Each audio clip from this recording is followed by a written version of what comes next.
सफल बने, समर्थ बने, पावन बने जीवन।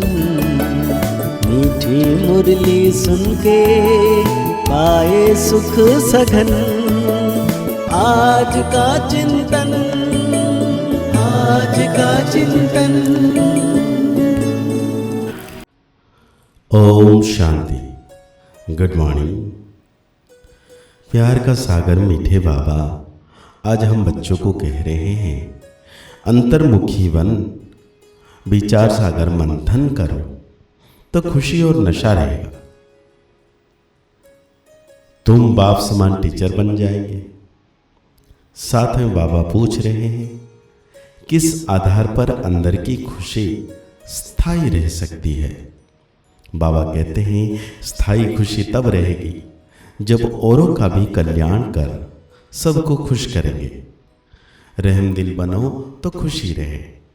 जो रहम दिल बनते हैं उनकी बुद्धि में रहता है कि ओहो, हमें सर्व आत्माओं का बाप पढ़ा रहे हैं, पावन बना रहे हैं। हम विश्व का महाराजा बनते हैं, हमें सर्व आत्माओं के बाप पढ़ा रहे हैं। ऐसी खुशी का वो दान करते रहते हैं। तो बाबा कहते हैं, रूहानी बाप रूहानी बच्चों से पूछते हैं, बच्चे यह ओम शांति किसने कहा? शिव बाबा ने? हाँ, शिव बाबा ने कहा। क्योंकि बच्चों को मालूम है यह सभी आत्माओं का बाप है। कहते हैं, मैं कलप कलप इस रथ में ही आकर पढ़ाता हूं। अब यह हुआ पढ़ाने वाला टीचर। टीचर आएगा तो कहेगा गुड मॉर्निंग, बच्चे भी कहेंगे गुड मॉर्निंग। यह बच्चे जानते हैं कि आत्माओं को परमात्मा गुड मॉर्निंग करते हैं, लेकिन लौकिक रीति से गुड मॉर्निंग तो बहुत करते रहते हैं।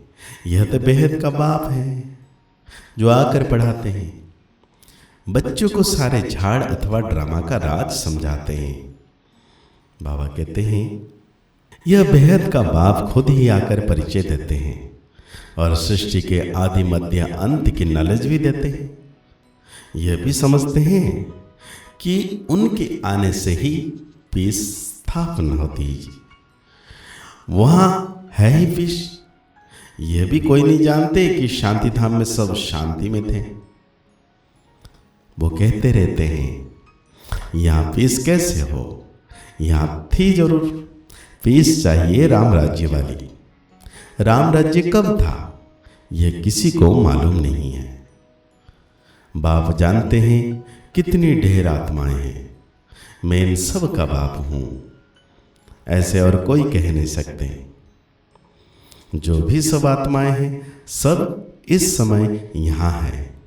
पहले शांति धाम में थी, फिर सुख धाम में आई, फिर सुख धाम से दुख धाम में आई है। सुख दुख का खेल कैसा बना हुआ है यह कोई नहीं जानते।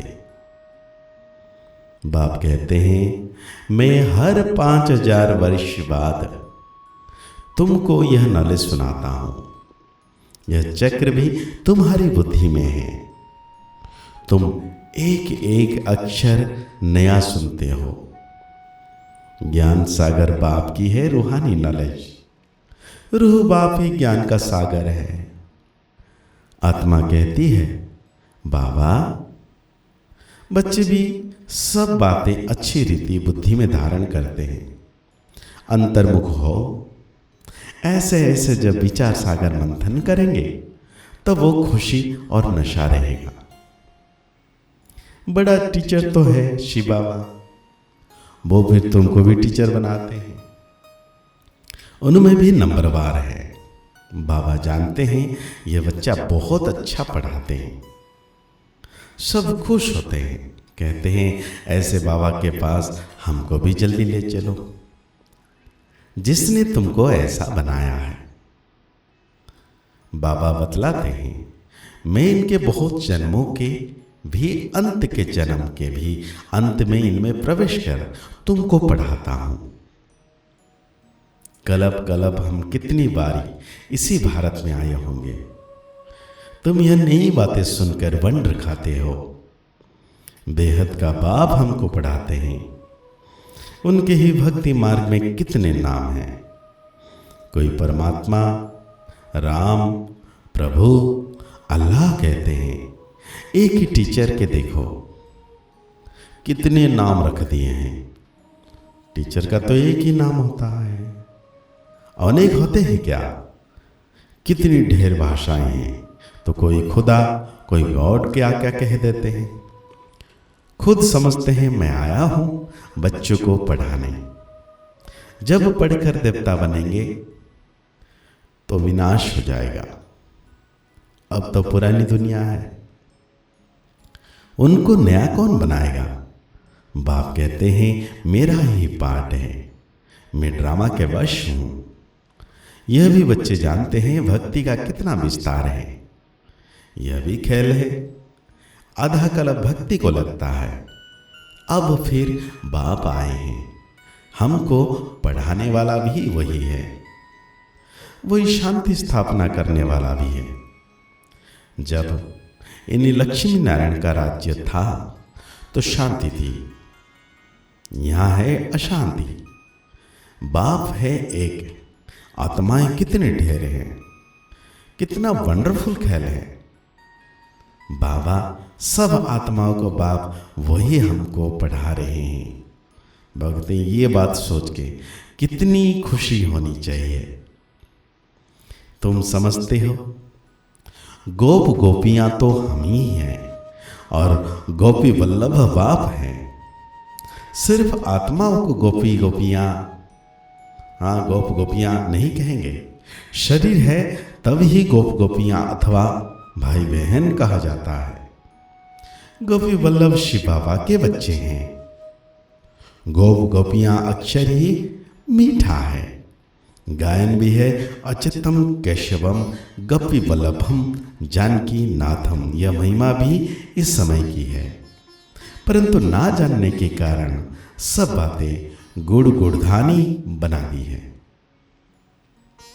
यह बाप बैठ वर्ल्ड की हिस्ट्री ज्योग्राफी सुनाते हैं। वो लोग तो सिर्फ इन खंडों को जानते हैं। सतयुग में किसका राज्य था, कितना समय चला, यह नहीं जानते, क्योंकि कल्प की आयु लाखों वर्ष कह दी है। बिल्कुल घोर अंधियारे में है। अब बाप आकर तुमको सृष्टि चक्र की नॉलेज देते हैं, जिसको जानने से तुम त्रिकालदर्शी त्रिनेत्री बन जाते हो। यह पढ़ाई है। बाप खुद कहते हैं मैं कल्प कल्प के संगम युग पर आकर तुमको पुरुषोत्तम बनाता हूं। बाबा कहते हैं तुम जानते हो, ऐसे बेहद के बाप को हम घड़ी घड़ी भूल जाते हैं। बाप कहते हैं मुझे याद करने से तुम्हारे भी कर्म विनाश होंगे, फिर भी भूल जाते हैं। अरे ऐसा बाप जो तुमको विश्व का मालिक बनाते हैं, उनको तुम भूलते क्यों हो? माया के तूफान आएंगे, फिर भी तुम कोशिश करते रहो। बाप को याद किया तो वर्षा मिल जाएगा। स्वर्गवासी देवताएं तो सब बन जाते हैं, बाकी सजाएं खाकर फिर बनते हैं। बाबा कहते हैं तो बच्चों को एक बाप को ही याद करना है। सब कुछ बाप को दे दिया तो जरूर एक बाप ही याद आएगा। तुम बच्चे जास्ती याद कर सकते हो, जिनके माथे मामला, हाँ कितनी बांधलियां के समाचार आते हैं। बाबा को ख्याल होता है बेचारियां मार खाती हैं, पति कितना सताते हैं, भल समझते हैं ड्रामा में हैं। हम कर ही क्या सकते हैं। कलप कलप पहले भी अबलाओं पर अत्याचार हुआ था। नई दुनिया तो स्थापना होनी है। तो आज बाबा हम बच्चों को धारणाओं में कहते हैं हम गोपी वल्लभ की गोप गोपियां हैं। इस खुशी व नशे में रहना है। अंतर्मुखी बन विचार सागर मंथन कर बाप समान टीचर बनना है। सुदामा मिसल अपना सब कुछ ट्रांसफर करने के साथ साथ पढ़ाई भी अच्छी रीति पढ़नी है। बाबा कह रहे हैं विनाश के पहले बाप से पूरा वर्षा लेना है। कुंभकर्ण की नींद में सोए हुए को जगाना है। तो आज बाबा वरदान दे रहे हैं, मधुरता के गुण द्वारा संस्कार मिलन करते हुए मंगल मिलन मनाने वाले होलीहंस भव। बाबा कहते हैं, जैसे होली पर रंग खिलते और एक दो का मुख मीठा करते मंगल मिलन मनाते हैं, ऐसे आप होलीहंस बच्चे जब एक दो को रूहानियत के संग का रंग लगाकर मधुरता की मिठाई खिलाते हो, तो आपके नैनों से, मुख से, चलन से मधुरता प्रत्यक्ष रूप में दिखाई देती है। तब मंगल मिलन अर्थात संस्कार मिलन होता है। आपस में संस्कारों का मिलन होना ही प्रत्यक्षता का आधार है। इसी से ही जय जयकार होगी। तो आज बाबा हम बच्चों को स्लोगन दे रहे हैं, विदेहीपन का अभ्यास करो, यही अभ्यास अचानक के पेपर में पास कराएगा। तो आज की मुरली के अनुसार हम सो मान लेंगे, मैं होलीहंस पवित्र आत्मा हूं। मुरली को और गहरी रीति से चिंतन करते हुए निरंतर मीठे बाबा की याद में रहना है कि बाबा सदा मेरे साथ है। मुस्कुराते रहिए, आगे बढ़ते रहिए, पुरुषार्थ करते रहिए, खुश रहें, स्वस्थ रहें, मस्त रहें। ओम शांति, ओम शांति, ओम शांति।